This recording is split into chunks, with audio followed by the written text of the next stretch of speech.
Sengiyoyibulala ngenxa yokuthi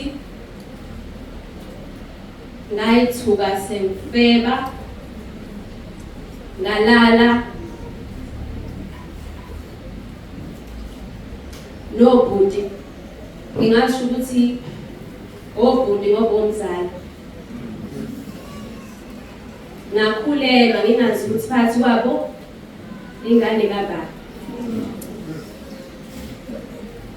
Ekukhulelweni kwami konke lo 9 months ngangazi ukuthi umntwana kabani phakathi kwabo, kodwa mina ngangaziwa ngalomunye ubhuti. Lo munye sasintshontshana ngolimi lwasemhlabeni, lasho ukuthi sasidanga sisho ngoba usemhlabeni vele kwenzeka yonke into. Muhambo umuntu omusha ungenayo inkosi uJesu usenkingeni. Ngiyakutshela ukuthi usenkingeni uyafana nomuntu ofile ngoba izinto ozenzayo awuzazi nawe ukuthi wenzani. Futhi uyisole uswenzile ukuthi yini lengenzayo. Nami ngayithiwa ngikuleso simo. Ku 9 months ngaqhubeka nalokho. Ngamtshela umzala ukuthi hey sekonakele. Wathi umzala hey ukuthi yamangingeni. Angingeni uyibonela ukuthi wenza njani. Wasigcina ngokuthanda leso sisu. Uzoyibonela ukuthi kufanele wenze njani. Ngabheka ukuthi ngiyibulala ingane noma ngiyigcine.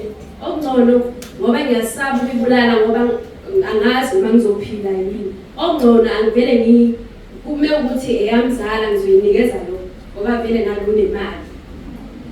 Unemali izokwazi ukuthi ikhule kahle ingane. Nangempela nganquma lokho ngangalali bazalwane ebusuku 9 months wonke ngingabazi ukuthoma. Ngicabanga ukuthi ngizokwenza njani ukuthi lengane ngempela akusiyela umuntu sengimtshelile ukuthi yakhe ngizokwenza njani ngoba vele uzongibulala lo muntu loyo umuntu othi umezwe into akathi kusasa uphetha manje. So ngaqinisela ngathi uSathane wanginikeza esinye isibindi bazalwane uma kukhona ivesi elithi lapha kuJohn chapter 8 verse 44 ukuthi ngabayihlo uSathane onqambe mangase uSathane wayenginikeza amaqhinga wayenginikeza amanga ngaphunyuka ingane yaze kwaze kwaunyaka odlule ingane ngayideda 2021 sonke lesi sikhathi lesi ngamnikeza ngibonile ngitholile kahle NPA ngiyodeda ukuthi hayi le ngane lene ngalo yami owathi ngiyibonela ukuthi ngithi njalo. Ngaqhubeka kodwa ngaqamba manga ngaze ngambiza umfana ukuthi asihambe sokwenza isitifiketi sengane. Nginesibindi namaqhinga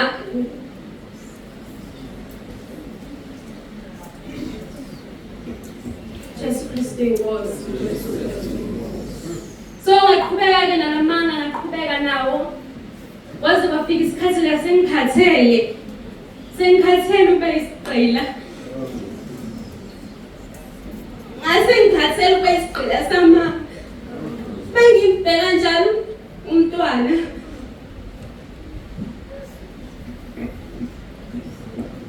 Ngimbheka njalo ngithi ngase ngambulala. Ngingakazi ukuthi umqamba mangumbulali. Ngimbheka njalo umntwana. Ngisengicasungi. Ikhiphe isibongo kuyena umntwana engenacela ngenze lutho. Ngenxa yamanga engangwaphi. Asengiqambela nabazali amanga. Kodwa-ke ngomusa wenkosi uJesu ngoba uSathane wayesethi ayiyabona ukuthi usenkingeni ayikho into ozoyenza uzokwenza njani vele uyibulale. Kwase unyaka wokugcina ngiyahodlule sengithi ngiyawufaka izene ekudleni kwengane wami sivele sife ngoba ngikwazi ukuthi mina umntwana besekhulile. Kodwa ngomusa ngafika la ekhaya ngonyaka odlule ngephasika zashintsha izinto ngamthola uNkosi Jesu. Mina ungatshelani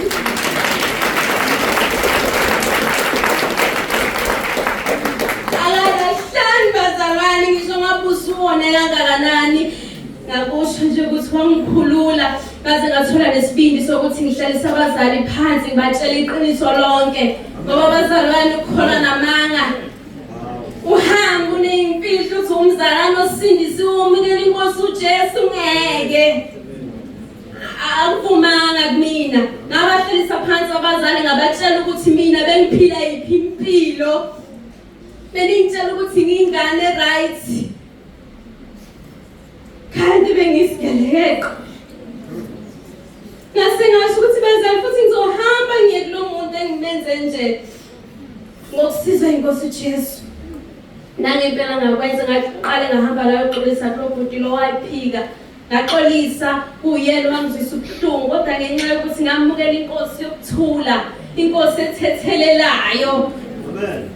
Ngahamba ngayoxolisa. Ngathi ngiyaxolisa ukunixabanisa niwuzalo. Ngathi kodwa ngizohamba ngiyomtshela ubhuti wakho. Wathi ungayenzi leyo nto ngoba kuzochitheka igazi, uyamazi ukuthi ikhanda lakhe liyashisa. Ngathi mina hayi kodwa kulonke ememukele uzosithwala lekhi igazi lizochitheka. Nangempela wazalwane ngakwenza ngokusizwa inkosi ngangena kumkhosi ka21 ngaxoxa noNkulunkulu inkosi Jesu into yangikhulula futhi ukubhala phansi izolo.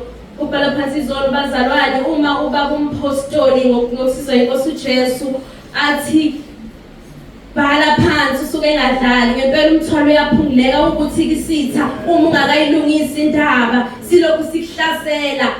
Nami ngabona ukuthi ukuze ngizodiliveka ngoba ngangithi noma ngithandaza ifika usathana zongihlebela athi ayikho into oyithandazayo ukumbulele lo yamuntu endawukuhambanga wayoxolisa. Nangempela wangipha amandla inkosi Jesu ngahamba ngayoxolisa umuntu okophathisivanga. Ngangena nje impela nginamandla nizizwe ukuthi nginamandla uvala lungekho ngisho kancane. Ngahamba ngaxolisa ngamtshela konke. Wathi uyabona lesi sibhamu ukuthi mina ngahlakaza ngaso nalengane bangahamba nayo. Ngathi mina ngiyazi ukuthi ungakwenza. Kodwa ngizela ukuthi noma ngabe ngambulala kodwa mina ngizobe sengikhululekile. Nangempela sikwahamba sekuright wangisiza inkosi Jesu wangipha amandla. Namanje ngisasho ukuthi ayikho imfihlo okufanele uzuyofa nayo. Mzalwane usindisiwe. Uphinde ube yisiqila. Sesono usindisiwe uhamba nenkosi enamandla ethwala nayo. Uyathwala inkosi Jesu bazalwane ngabuya sixolelene kumnandi washo futhi okwangibangalisa kakhulu futhi lo wangenza ngamkhonza ngambabaza uNkulunkulu. Washo wathi ubesazi kwafika umuntu ephusheni wamtshela uthi ubeselinde mina ukuthi ngizoqiniseka ngempela. Nkosi Jesu wayesebenzile umsebenzi uJesu Kristu inkosi.